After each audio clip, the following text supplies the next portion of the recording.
Most people think the 1% are lucky, connected, or born with advantages the rest of us will never have.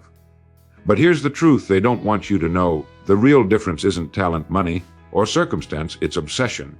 And obsession is a choice available to you right now. Good evening. Tonight, I want to talk to you about something that separates a very small group of people from everyone else.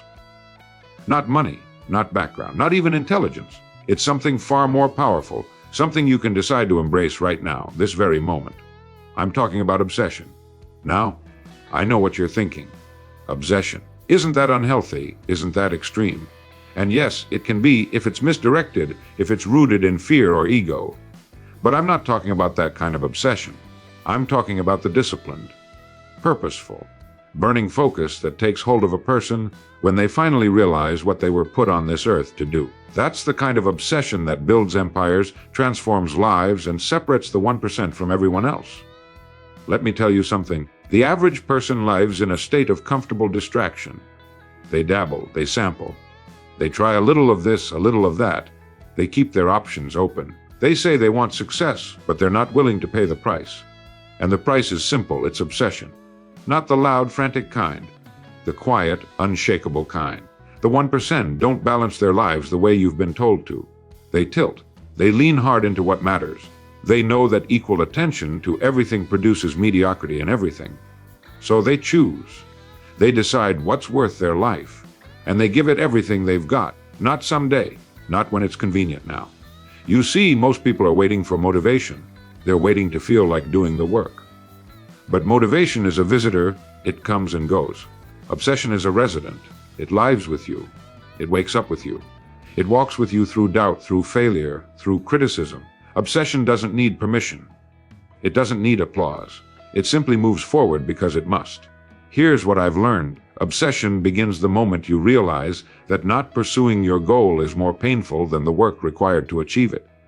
That's the shift. That's the turning point. When staying where you are becomes unbearable, obsession is born. And let me be clear, obsession is not about working yourself to exhaustion. It's not about suffering for suffering's sake. It's about caring so deeply that your actions become inevitable. You don't have to force yourself. You don't have to rely on willpower. You're pulled forward by something greater than yourself. The 1% have discovered this secret: intensity beats duration. It's not about how many hours you put in. It's about how present, how committed, how focused you are in those hours. A man obsessed with his craft will accomplish more in 2 focused hours than a distracted man will in 2 weeks. But here's where most people fail. They don't protect their obsession. They let the world dilute it. They let opinions, obligations, and distractions pull them away from what matters. They say yes to everything and wonder why they're making progress on nothing. The 1% guard their obsession like it's the most precious thing they own, because it is. They say no to good opportunities so they can say yes to great ones. They eliminate, simplify, and focus. And they do it daily, not when they feel like it. Not when it's easy, daily. Now, I want you to understand something important. This isn't about becoming ruthless or selfish. This is about becoming deliberate. This is about understanding that your time, your energy, your attention, they're finite. You can spend them on 1,000 things and arrive nowhere, or you can spend them on one thing and arrive somewhere extraordinary. Let me share something with you that I believe with all my heart. The world makes way for the man who knows where he is going. And the man who knows where he's going is obsessed. He's not confused. He's not torn between 10 different paths. He's chosen. And in that choice, he finds freedom. Because obsession, real obsession, is liberating. It removes the burden of indecision. It clarifies everything. So let me ask you, what are you obsessed with? Not what you like. Not what interests you. What consumes you. What would you do even if no one was watching, even if no one ever applauded? That's your answer. That's your path.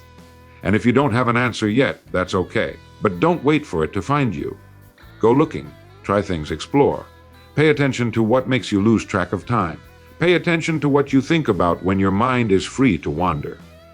That's where your obsession lies. And when you find it, when you finally find that thing, don't apologize for it. Don't shrink from it.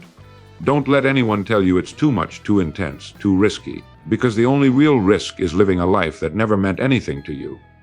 The 1% are not special. They're simply obsessed. An obsession, my friend, is available to you right now. You know, there's something we've all been told since we were young, something that sounds so reasonable, so sensible, that we never thought to question it.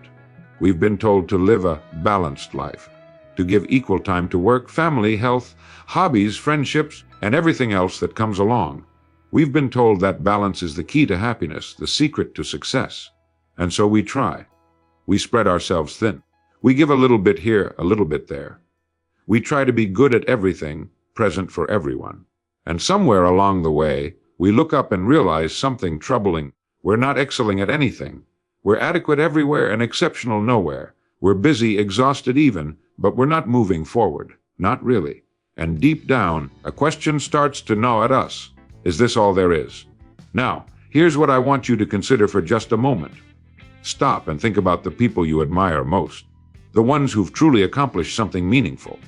The artists, the builders, the leaders, the creators. Think about them honestly. Did they live balanced lives, or did they tilt? You see, there's a difference, a profound difference between balance and focus.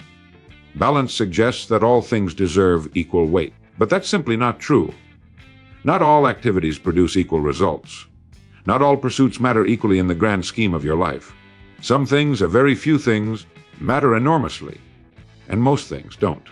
The 1% understand this. They don't try to be everything to everyone.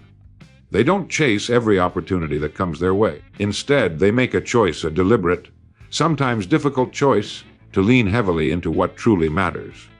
They tilt their entire life toward their purpose, their craft, their mission. Everything else becomes secondary. Now, this doesn't mean they neglect their health or abandon their families. That's not what I'm saying at all. What I'm saying is this: they organize their entire life around their obsession, not against it. Their relationships support their purpose. Their habits reinforce it. Their environment reflects it. They don't compartmentalize, they integrate. Everything serves the central aim. Think of it this way: if you're trying to balance 10 spinning plates, you're going to spend all your time running back and forth, making sure none of them fall. You'll be exhausted, stressed, and you'll never actually create anything new. But if you choose 1 or 2 plates, the ones that truly matter, you can make them spin faster, higher, better than you ever thought possible. You have the energy, the focus, the clarity to master them. The world rewards depth, not breadth. It rewards the specialist, not the generalist. It rewards the person who goes all in, not the person who dabbles. So here's the truth, and it's a liberating truth once you accept it. You don't have to do it all. You don't have to be good at everything. You just have to find the 1 or 2 things that are worth your life, and then tilt everything you have toward them. That's not imbalance. That's not obsession gone wrong. That's obsession gone right. And that's exactly what the 1% do differently. Now, I know what some of you are thinking right now. You're hearing this word, obsession, and something inside you recoils a little. Maybe you've seen people who were obsessed with something, and it didn't end well.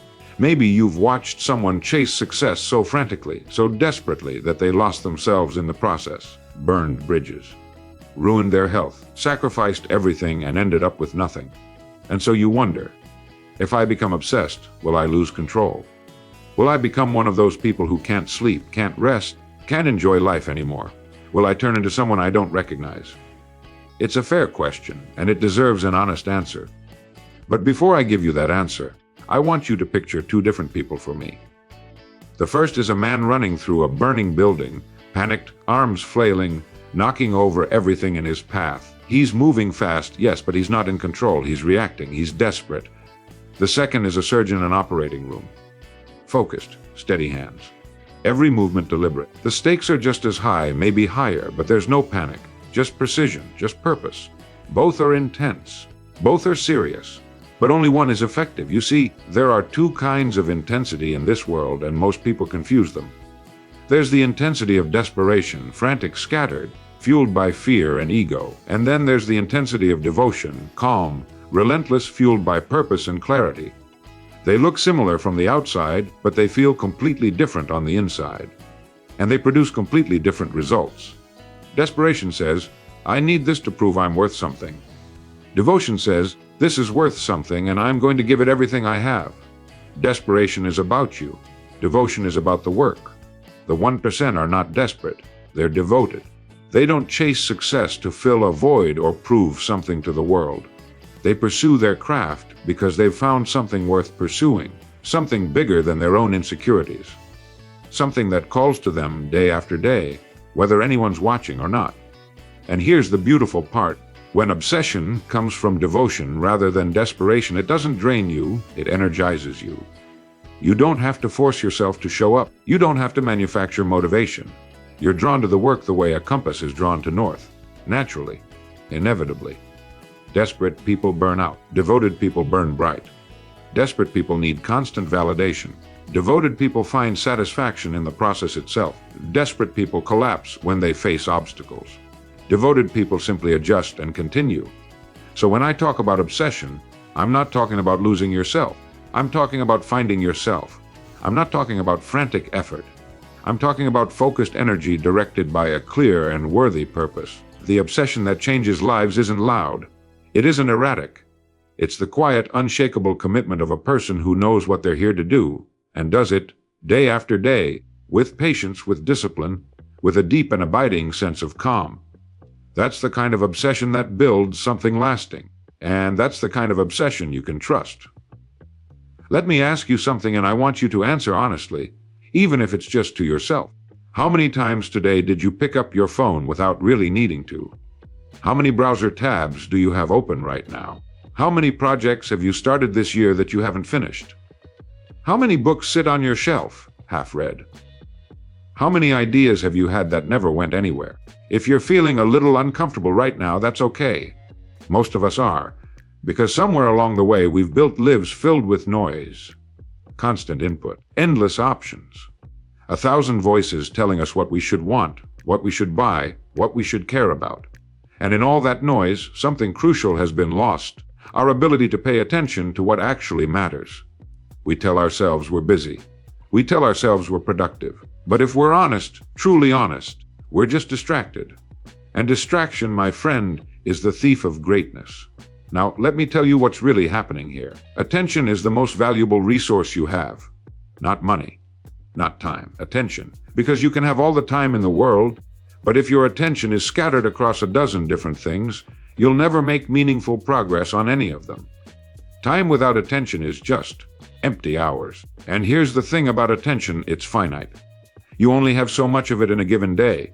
Every notification, every interruption, every mental tab you have running in the background, it all draws from the same limited pool. And when that pool runs dry, you're left feeling exhausted without having accomplished anything of real significance. The extraordinary people, the 1%, they understand this at a level most people never reach. They don't just manage their time. They guard their attention like it's the most precious thing they own, because it is.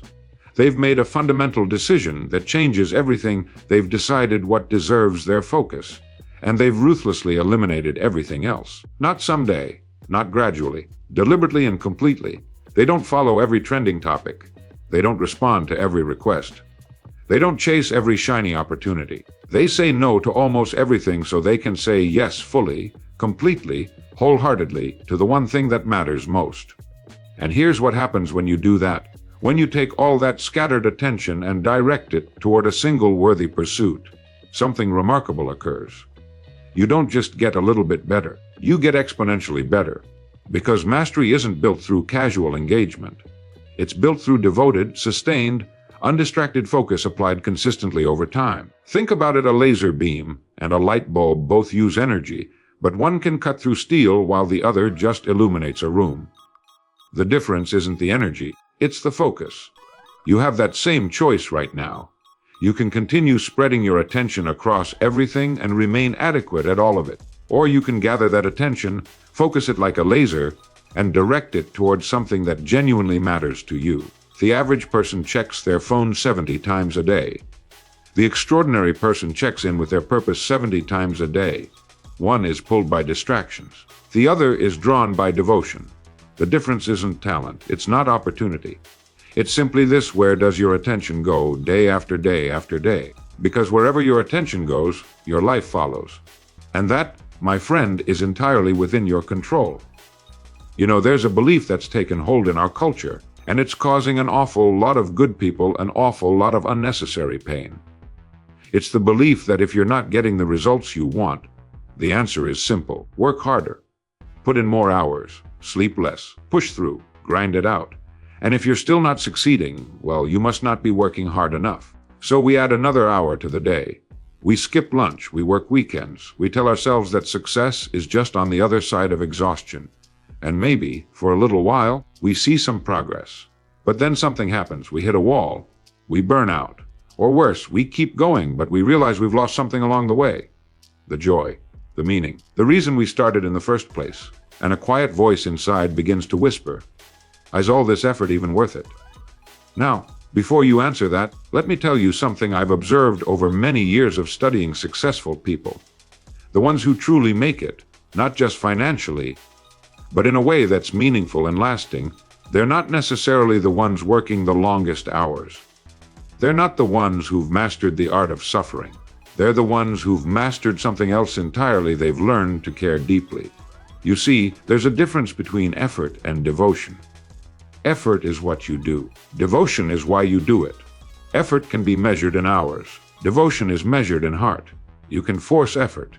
You can manufacture it through discipline and willpower. But devotion, that comes from a different place entirely. It comes from caring so much about something that the work stops feeling like work. It becomes an expression of who you are. Think about the difference this way. Two people can spend the same 8 hours at a desk. One is watching the clock, counting down the minutes, doing just enough to get by. The other loses track of time completely because they're absorbed in something that matters to them. Same hours, completely different intensity, completely different results. The 1% don't outwork everyone, they outcare everyone. They're not grinding away at something they're indifferent to. They've found something worth caring about, and that changes everything. Because when you deeply care, you don't need someone to motivate you. You don't need to trick yourself into showing up. You're pulled forward by something stronger than discipline alone. And here's the beautiful part: when you care deeply, you naturally pay attention to the details others miss. You notice the small improvements. You see the opportunities. You develop an intuition for your craft that no amount of forced effort could ever create. You're not just putting in time, you're present. You're engaged. You're alive in the work. The world doesn't reward exhaustion. It rewards excellence. And excellence doesn't come from how many hours you log. It comes from how much you cared during those hours. So if you're feeling tired, if you're feeling like you're pushing and pushing but getting nowhere, maybe the question isn't, how can I work harder? Maybe the question is, am I working on something I actually care about? Because when you find that thing worth caring about, the effort stops feeling like sacrifice. It starts feeling like purpose. And purpose, my friend, doesn't burn you out. It lights you up. You've probably noticed something about yourself, and maybe it bothers you a little. You know what you should be doing. You've known for a while now. There's a goal sitting in the back of your mind, a dream you've thought about more times than you can count. You've told yourself, one day I'll do that. One day I'll start. One day I'll take it seriously. But the days keep passing. The months slip by.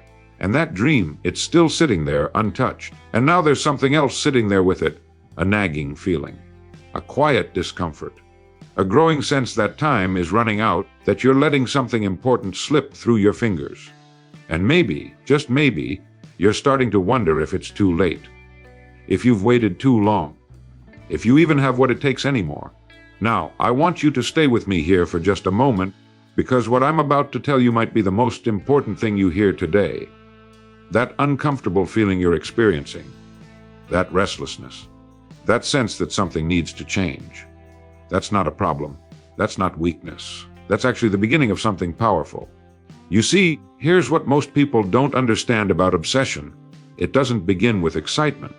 It doesn't start with motivation or inspiration or a sudden burst of energy. Those things come and go. They're unreliable. No real obsession, the kind that actually transforms your life, it begins with discomfort. It begins when staying where you are becomes more painful than the effort required to change. Let me say that again, because it's crucial. Obsession is born when the pain of inaction finally exceeds the pain of action. Right now, you're at a crossroads, and there's a calculation happening inside you, whether you're conscious of it or not. On one side is the comfort of staying where you are, the familiar routine, the safe choices, the path of least resistance. On the other side is the discomfort of change, the uncertainty, the hard work, the risk of failure. And for most people, most of the time, comfort wins, because the pain of inaction is slow. It accumulates gradually. It whispers rather than shouts. It's the pain of regret, what if, of looking back years from now and wondering what might have been. That pain is easy to ignore, for a while. But there comes a moment, and you'll know it when it arrives, when that slow, building pain becomes impossible to ignore. When the cost of not pursuing your goal becomes unbearable. When staying comfortable becomes the most uncomfortable thing you could possibly do. When you realize that another year of living this way will break something in you that can't be repaired. That's the moment everything changes. That's when obsession isn't something you have to manufacture or force. It becomes inevitable. It becomes necessary. You don't choose it so much as it chooses you. Because suddenly you're not moving towards something, you're moving away from the unbearable cost of standing still. The 1% aren't superhuman. They didn't wake up one day with magical motivation.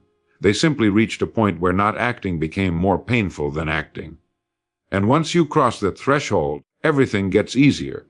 Not because the work gets easier, but because you're no longer fighting yourself. So if you're feeling that discomfort right now, that restlessness, that sense that something has to change good, don't run from it. Don't numb it. Don't wait for it to pass. That discomfort is your obsession trying to be born. Let it. Here's something that might trouble you when you first hear it. You're going to find your obsession, that thing you were meant to do, that purpose that makes you feel alive, and the moment you do, the world is going to try to take it away from you. Not maliciously, not intentionally, but it will happen nonetheless. People who care about you will want your time. Opportunities that sound good, not great, just good, will present themselves. Obligations will pile up. Requests will come in. And little by little, if you're not careful, the thing that matters most will get pushed to the margins of your life. You'll tell yourself you'll get to it later, after you handle everything else. And before you know it, weeks have passed, then months. And that fire you felt, it's dimming. And you'll wonder, where did it go? Why can't I seem to hold on to what matters most? Now, I need you to understand something right now, before we go any further. This isn't a problem of wanting it badly enough. This isn't about motivation or commitment. This is about something far more practical: protection. Because here's the truth that nobody tells you: having an obsession isn't enough. You have to build a fortress around it. Let me explain what I mean. Your obsession, your purpose, that thing you're here to do, it's not loud. It doesn't demand attention the way urgent things do. A ringing phone demands attention. An email marked urgent demands attention. A person standing in front of you with a request demands attention. But your obsession, it waits quietly. It trusts you to choose it. And if you don't actively protect it, everything else will crowd it out. Not because those other things are more important, but because they're more immediate. The 1% understand something that most people never learn. Everything is trying to steal your focus. Every single day, there's a competition for your time, your energy, your attention. And if you don't decide in advance what wins that competition, other people will decide for you. Your inbox will decide. Your social media feed will decide. The expectations of others will decide. So here's what the extraordinary people do differently. They don't just pursue their obsession, they defend it. Actively. Ruthlessly, even. They build their entire day around protecting the time and space needed for what truly matters. They say no to good opportunities because they're committed to great ones. They turn down invitations. They set boundaries that might make them unpopular. They disappoint people. And yes, that's uncomfortable, but they do it anyway because they know something crucial. If you don't protect your obsession, no one else will. It's not anyone else's job, it's yours. Think of it this way: if you had a priceless diamond, you wouldn't just leave it sitting on your kitchen counter where anyone could take it, would you? You'd lock it up. You'd protect it. You'd be vigilant. Your obsession is infinitely more valuable than any diamond. It's the thing that gives your life meaning. And yet most people treat it casually, as if it will always be there, as if they can get to it whenever it's convenient. But here's what the 1% know: your obsession won't always be there. The fire can go out. The calling can fade. Not because it wasn't real, but because you didn't protect it from all the things that slowly smother it. So they build walls. They create systems. They eliminate anything that doesn't serve their purpose. They guard their mornings, their energy, their focus like their life depends on it. Because it does. Your life, the one you actually want to live, the one that means something, it depends entirely on your ability to protect what matters most. And once you accept that responsibility, everything becomes clearer. So here's what I want you to do.